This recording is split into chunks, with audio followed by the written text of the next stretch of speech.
Portland is burning to the ground. You have agitated.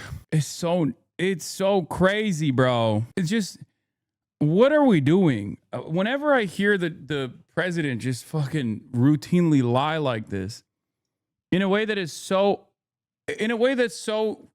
transparently untrue. Let's get back to it. Let's lock in. Judge temporarily blocks Trump admin from sending National Guard to Portland. Blocked the president once again from sending troops to Portland, Oregon. Protests have grown there since he announced the plan, but they are confined to just one city block. Troops are being sent to Chicago, where there is growing outrage over immigration raids that have temporarily swept up U.S. citizens. Usher Qureshi's in Broadview, that's a Chicago suburb, with the latest.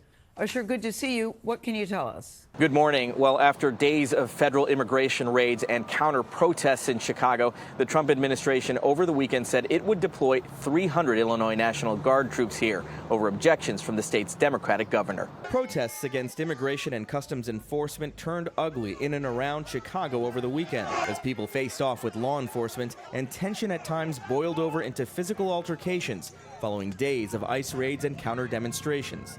Acts of violence are occurring on a regular basis. Homeland Security Secretary Kristi Noem on Sunday called Chicago a war zone. Illinois Governor J.B. Pritzker, a Democrat, said federal agents were to blame. They want mayhem on the ground. They want to create the war zone so that they can send in even more troops. When asked about his plan to deploy hundreds of Illinois National Guard troops in the Windy City, President Trump cited violent crime. People shot and killed. And Pritzker gets up and says what a wonderful place it is. They need help. City data shows at least 270 people have died in Chicago shooting incidents since January, but that's down substantially from this time last year. Anti-ICE protesters also hit the streets in Portland, Oregon over the weekend, where they faced off last night with federal officers in front of the ICE headquarters in Portland after a Trump-appointed federal judge temporarily... Yeah, I mean, this is from before. This is from October 6th. Yeah, that's something that he's entertained quite a bit. So barred the president from deploying any National Guard troops. At least one protester was arrested, and our affiliate KOIN says... that's today. Oh, October. I thought it was September 6th. Wait, that's from today? Oh, yeah, that is today. Oh, my God, my brain is so doo-doo. We have an Insurrection Act for a reason. If I had to enact it, I'd do that. If people were being killed and courts were holding us up, or governors or mayors were holding us up, sure, I'd do that. But if it was necessary, so far it hasn't been necessary, but we have an Insurrection Act for a reason. If I had to enact it, I'd... Yeah. Bullets and smoke were used. The same judge had already ruled against activating Oregon-based Guard members in Portland a day earlier.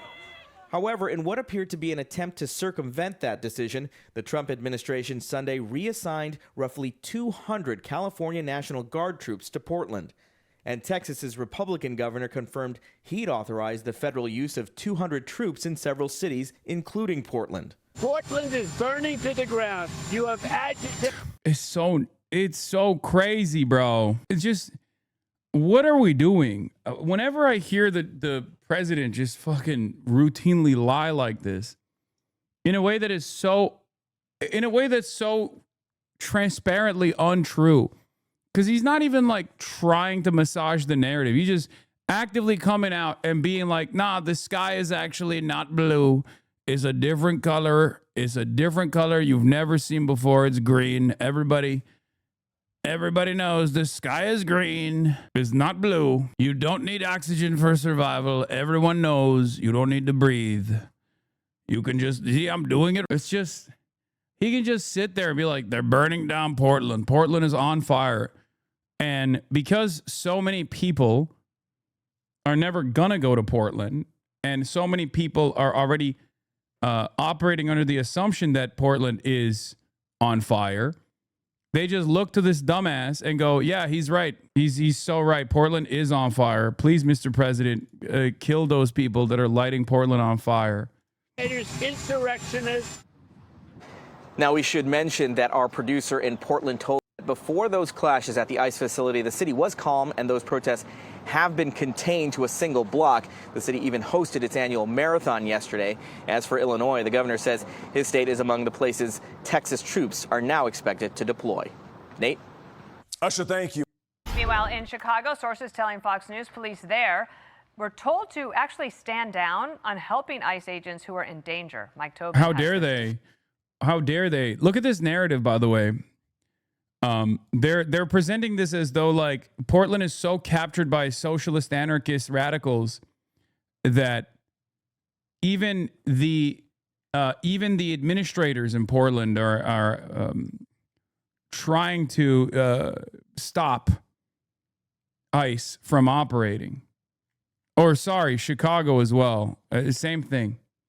It's the same. It's the same principle. Sorry. It's the same. And in both of these places, obviously, the truth is that local law enforcement is actually, to a certain degree, helping ICE. They're not directly communicating with one another, but they certainly are helping with not the apprehensions, but personally brutalizing the protesters themselves. No, it's not Chirac, it's not Lib Portland's. No, it doesn't matter. Both of these places are getting the same reception. People are mad, people are angry, and Trump wants to send the troops to both of these places. I think there's a viral surge of streamers being mean to be specifically. Be careful. Okay, well, you're testing it. Story for us, all the details. Hi, Mike. And Dana, we've got a lot of rank and file Chicago police officers behind the scenes telling us that they are outraged that the stand down order went out to them after federal agents were attacked. The order appears to have come through a communication from the chief of patrol over the communication through the Office of Emergency Management. I love this guy's neck. And communication reading. No units will respond to this. Multiple police sources have confirmed to us the message is authentic and it is backed up by audio of the stand down order. They brought the most thumb-like guy they possibly could so that he doesn't get hit in the crossfire, you know? Because like cops will take one look at that man and go, "Oh, you're one of us, right? You are the most thumb-like individual we could find at Fox News." And again, per the chief of patrol, we have all the units that per 999, chief of patrol said all units clear out from there. We're not sending anybody over to that location. All right, and 999, just to confirm, 39th Police in Kedzie, they were saying that they were being surrounded by that large crowd, and they were requesting the police were not sending. I'm waving off all the cars heading to 39th Place in Kedzie. Again, those are the orders we're being given. In an official statement, CPD says officers did respond. Writing quote, CPD responded to the scene to document the incident. CPD officers were also on the scene to maintain safety and traffic control. Now, chaos was triggered when, according to federal prosecutors, two individuals used their cars to ram the cars of Border Patrol agents. One of the agents shot a driver of one attacking vehicle. Those attackers are now charged federally. Illinois Governor J.B. Pritzker says the facts need to play out. We don't have a lot of facts. Remember, these are the same folks who killed a person, unarmed person, just a couple of weeks ago in Franklin Park. At first, they said that the officer had been threatened with his life. The reality of it and the truth of it has now come out, and that wasn't the case. They killed somebody. They are just putting out their propaganda, and then we've got to later determine what actually happened. I like that federal law enforcement operates exactly the same way that local law enforcement does, but because the federal law enforcement is acting against the interests of like the state officials, they have to recognize that cops lie. But of course, only the federal ones, right? Only the federal ones, you know. Like, no disrespect to the big boy here, but like, yeah, they're cops. They're doing what cops do. They're doing exactly what, I mean, especially Chicago Police Department, which is like notorious for its cruelty. They're doing that. Do they have body cams? ICE does not. Local law enforcement does. Not that it has been a significant limiter of their brutality.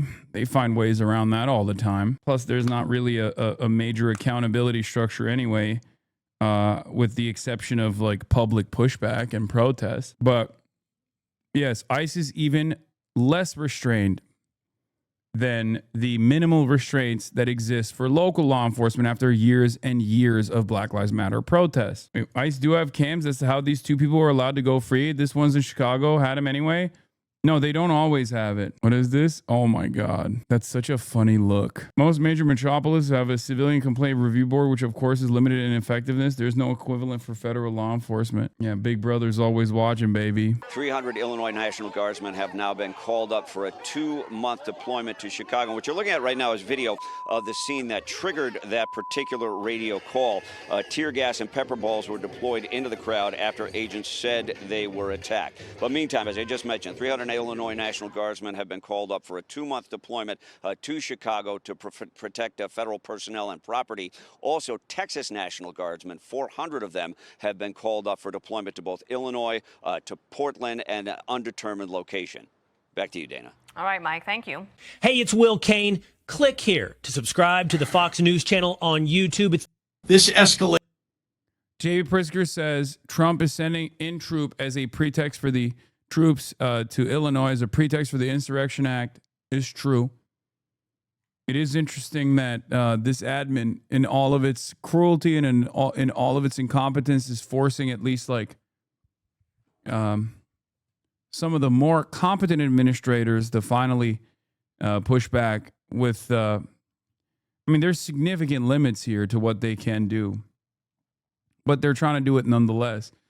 I don't know. I don't know how much you can trust local law enforcement or state law enforcement, but like, is that what it's going to get down to? You got the National Guard duking it out with like state troopers and shit? Because where does this go?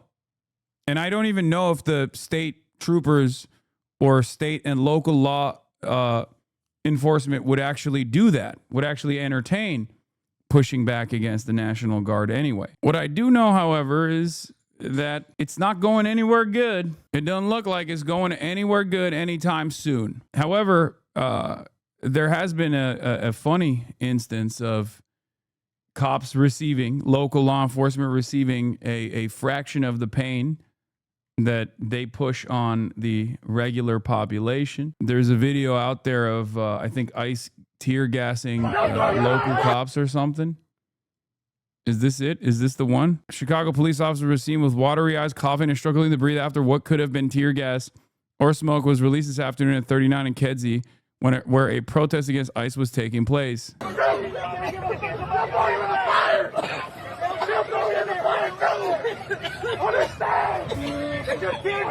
Come on, man. That's so funny. It's just, you know, that's some hog-on-hog violence right there, baby.